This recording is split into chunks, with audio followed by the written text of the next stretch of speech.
Hi guys, I'm in the doll room with another new project. This is going to be part of our doll town. Now this box, as you can see, are two compartments, and I got this on Facebook in the marketplace for $60. My son and I drove about an hour away, but it was worth it. This was made by a young girl, and the top was actually divided into two spaces and then a big bottom floor. I did some changes to it and repainted it, and now this is going to be our game room, and down here will be our shopping center or a dress store for our 18-inch dolls. Now what I'm going to do is I'm going to show you this piece before and after. You've already seen me do the game room layout on the tabletop. Now I'm going to bring it inside and make a couple of changes. But the main thing I'm going to show you today is our dolls dress store. I am so excited. I've wanted to do like a little shopping area for the dolls, and it's also going to be a way for us to store their clothing and shoes and other accessories that we use for our dolls. So I'm very excited to show you guys this. But first, I'm going to show you the reconstructed game room inside this room box, and then we're going to build our dolls dress boutique. This is what we started with. It was divided between the purple and blue walls, and then the whole bottom was green.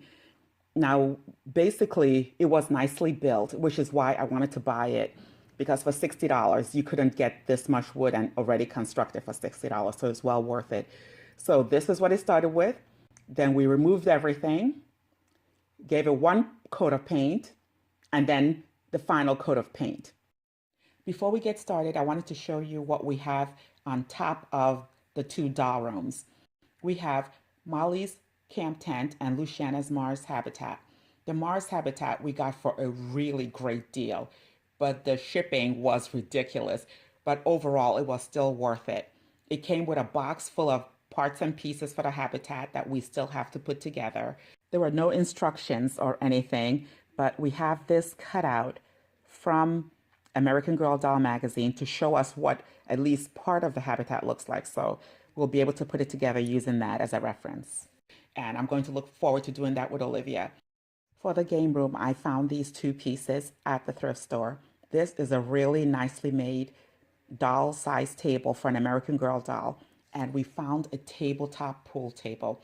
And what I wanted to do is join them together so that the pool table would be at the height of an American Girl doll. And because it doesn't fit, I'm going to have to knock the legs off the little pool table, which is very easy to do. And I didn't want to mess up the little pool ball, so I just lifted up the green felt, and then I was able to turn over the pool table and knock the legs off. And then I used double-sided tape to secure the little pool table onto the table. I think it looks adorable, and it's the perfect height for our 18-inch to 20-inch dolls. So guys, here is our completed game room. Along the share rail, you'll notice I used wrapping paper, and it is from a retro set of gift wrap paper that we have, and I like the colorful checkerboard look to it. We have Rebecca's Coney Island games. You'll notice we have Kit's mini golf set. We have the claw machine that we got at the thrift store, and there goes the pool table that we put together. And I forgot to mention, we have in the corner the My Life As video game. We have the My Life As game pieces that I showed you in the other box openings.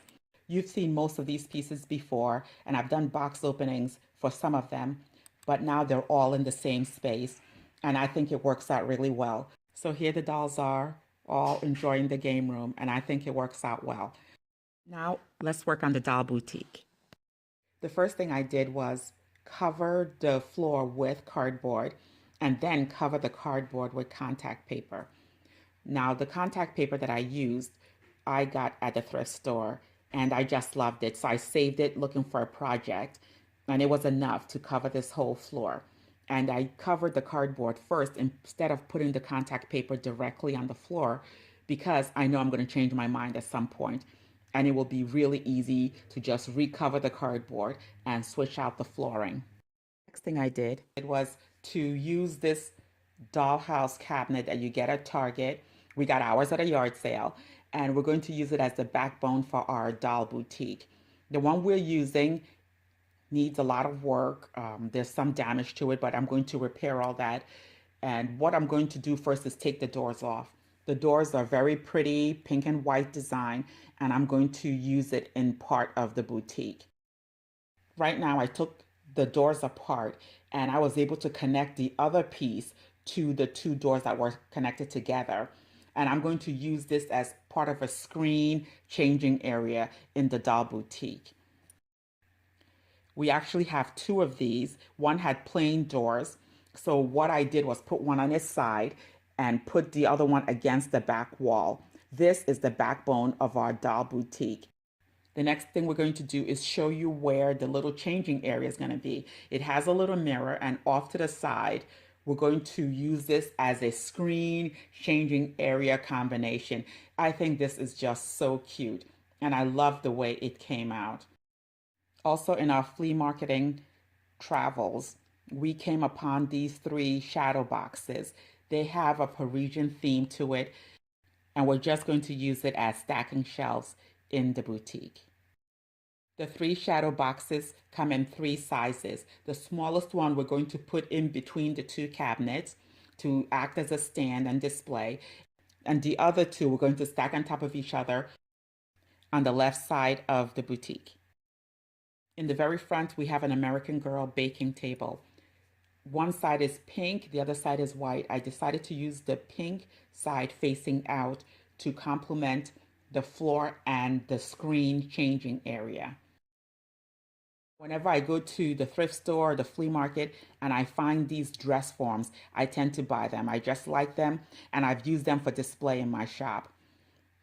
Now, in this doll boutique, we're going to use probably the pink and white one. This one is an American Girl one. I've had this for a while. We're probably going to use the one with many hooks for display. Some of these are not appropriate for the boutique, but we're going to keep it for other projects. The thing I did before the lockdown was buy a lot of these American Girl pajama pants from a seller on Etsy. She advertised on Facebook, I don't know if some of you saw it, that she was selling out her inventory. I bought a lot for my shop, and I'm actually going to store my inventory in our doll boutique and sell it from there. I really love the colors of the pajama pants. They're very cute and they are perfect for using in our doll boutique. So I'm just going to stack them up here and then move on to some of the hanging clothes. So guys, here is our finished doll boutique. I am so excited. I love everything about it. I love how everything fits in. We can store our inventory. We can store our collection, and it looks really adorable. As you can see, things are sort of spread out. There looks to be a lot of room. And that's because I want you guys to see everything clearly. What we're going to do is basically put some necklaces around the mannequins that we have for our dolls and things like that. But overall, I just love how it looks. We have room above to store more baskets and little hat boxes that we use in our doll rooms. Now we've seen the boutique empty, and I want to know what the dolls think of it. Let's see what dolls look like in the boutique. I can definitely fit more dolls in there, but it really looks like they're going shopping. I really love working on this doll boutique. I've been wanting to do a doll clothing boutique for such a long time, and I am so glad I have the time right now to do it. If you guys have any questions, please let me know in the comments. And if you enjoyed this video, please like and subscribe. Thank you so much for watching. See you next time.